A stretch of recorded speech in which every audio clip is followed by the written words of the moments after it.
D'abord, il y a une précision à faire. La filière franco-arabe, c'est le lycée, le collège. À l'université, on parle du département de langue arabe. Il n'est pas question de fermer la filière arabe à l'université. Il n'en a pas été question, il n'en sera pas question. On avait dit simplement pour des raisons pédagogiques. La première année, on n'aurait pas orienté des boursiers de l'État jusqu'à ce qu'on revoie ces questions pédagogiques. Mais par contre, les deuxième, troisième années poursuivent leur scolarité. Et les élèves admis au bac version langue arabe, en fait franco-arabe, peuvent s'orienter dans toutes les autres filières en lien avec leur profil bac. Mais dans tous les cas, nous avons discuté avec les principaux concernés, le secrétariat général des affaires religieuses, la Ligue islamique. Nous sommes en voie de trouver une solution sur la base de certaines dispositions dont ils auront la responsabilité. Vous savez, quand j'ai été nommé à la tête de ce département il y a 10 mois par le président de la République, j'ai eu à discuter, à comprendre comment fonctionne ce département. Déjà en venant ici, tout le monde disait que l'éducation nationale a des problèmes. La qualité n'est pas bonne. Le président l'a résumé en un mot. L'éducation guinéenne est malade. Et donc, ça dit qu'il faut la soigner.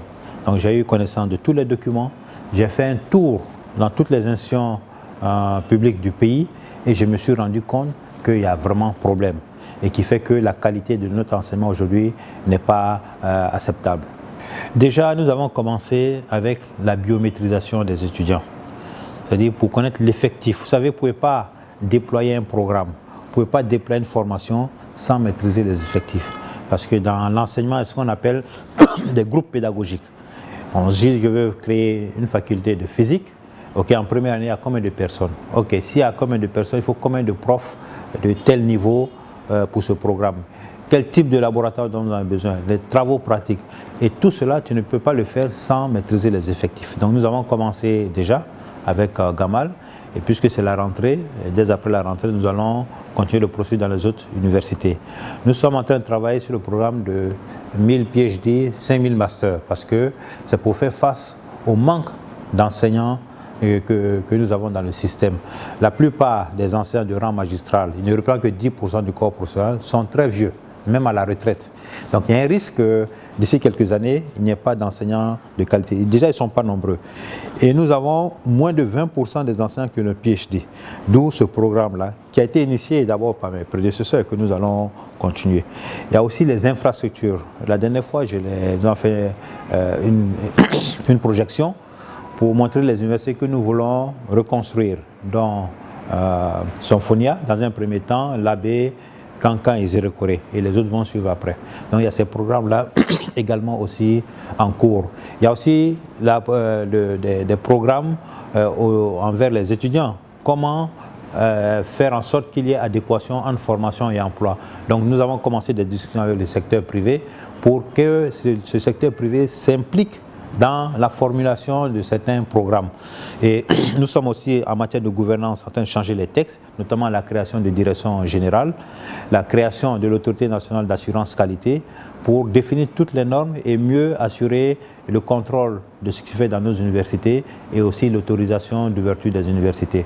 C'est un peu long, je ne pourrais pas m'étaler, mais c'est les principales mesures que nous sommes en train de mettre en place. Pour cette année 2016, nous avons, c'est vrai, j'ai oublié de mentionner la plateforme d'orientation en ligne qui fait toute la différence parce qu'avant c'était l'orientation papier et là il y avait assez de problèmes pour orienter les étudiants de façon efficiente. Mais depuis l'année dernière, on a commencé avec la plateforme Joliba que nous avons changé en plateforme Gupol. À date, nous avons su 36 000, je crois 700 admis au bac. Nous avons plus de 36 000 déjà inscrits sur la plateforme et orientés dans les différentes institutions d'enseignement supérieur. Donc c'est dire l'efficacité qu'il y a. En moins de 10 jours, nous sommes arrivés à ce résultat. Alors qu'avec la version papier, ça nous aurait pris des mois et des mois avec tous les problèmes que cela se comporte. Donc c'est une innovation que nous allons continuer pour les années à venir. Vous savez, les réformes, aucune réforme au monde ne fait que des erreurs. Il y a toujours des gens qui seront contre les réformes. C'est la nature humaine. Il y a des intérêts de part et d'autre que certains veulent préserver.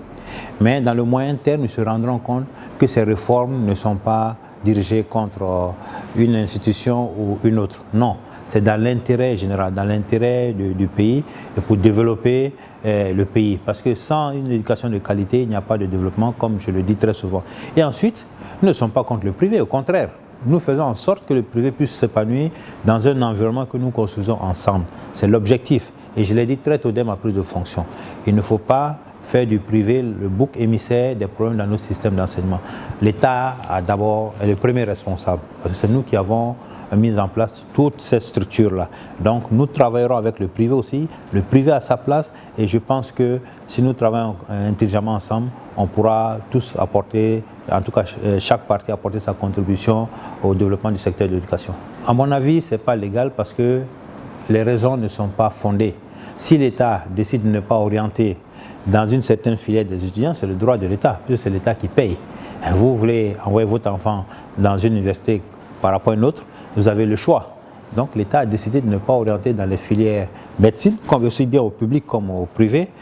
Vous ne pouvez pas envoyer quelqu'un en médecine ou en pharmacie ou en odonto sans que tous les instruments pour une meilleure formation dans ces filières ne soient en place. Demandez à tous les étudiants. Ils disent qu'ils font la médecine sans aller dans un laboratoire, sans faire des travaux pratiques. En odonto, il n'y a pas de fauteuil dentaire. Quelle formation vous voulez donner à quelqu'un dans ce domaine? C'est un crime quelque part, puisqu'on entend par-ci par-là, des gens sont morts dans les hôpitaux ou meurent tout le temps dans les hôpitaux. Le taux de mortalité dans les hôpitaux est très élevé dans la sous-région. Très récemment, c'est une journaliste qui est morte de façon banale, parce que la personne qui l'a soignée n'avait pas la qualification adéquate. Donc en tant que responsable, c'est notre devoir de s'assurer que nous donnons une formation de qualité dans cette filière-là. Nous n'allons pas envoyer pour faire plaisir à des gens, non. Il faut que tous les équipements soient en place. Les professeurs, en tout cas en quantité, il y a de très bons professeurs, mais ils ne sont pas en nombre suffisant et il n'y en a pas de laboratoire. Donc tant qu'on n'aura pas ces structures en place, ce sera difficile d'orienter des gens dans cette filière-là. Plus concrètement, c'est d'abord à mettre en place tous les outils pédagogiques, comme je le disais tout à l'heure. Les équipements, par exemple, le labo. Là, vous avez vu, je viens discuter avec un spécialiste de ce domaine-là. Nous anticipons. Nous voulons trouver les ressources nécessaires pour équiper l'école de médecine en laboratoire. Et d'ailleurs, dans la réforme qui est prévue, l'école de médecine, pharmacie, odonto sera transformée en école des sciences médicales pour prendre en compte l'ensemble des besoins du secteur et même aussi former des infirmiers d'État dans cette filière-là. Et aussi dans les filières ingénierie chez eux, parce que nous avons de la place chez nous orientée. Donc ce n'est pas légal et il ne faut pas oublier qu'ils ont l'obligation de service public, puisqu'il y a une délégation de service public que l'État a fait. L'État paye. Nous avons un contrat qui est là, qui est très clair, et je pense que chacun doit respecter le contrat. Nous allons bien sûr discuter comme d'habitude, mais il y a les voies légales qui sont là, qui sont disponibles, que nous allons utiliser.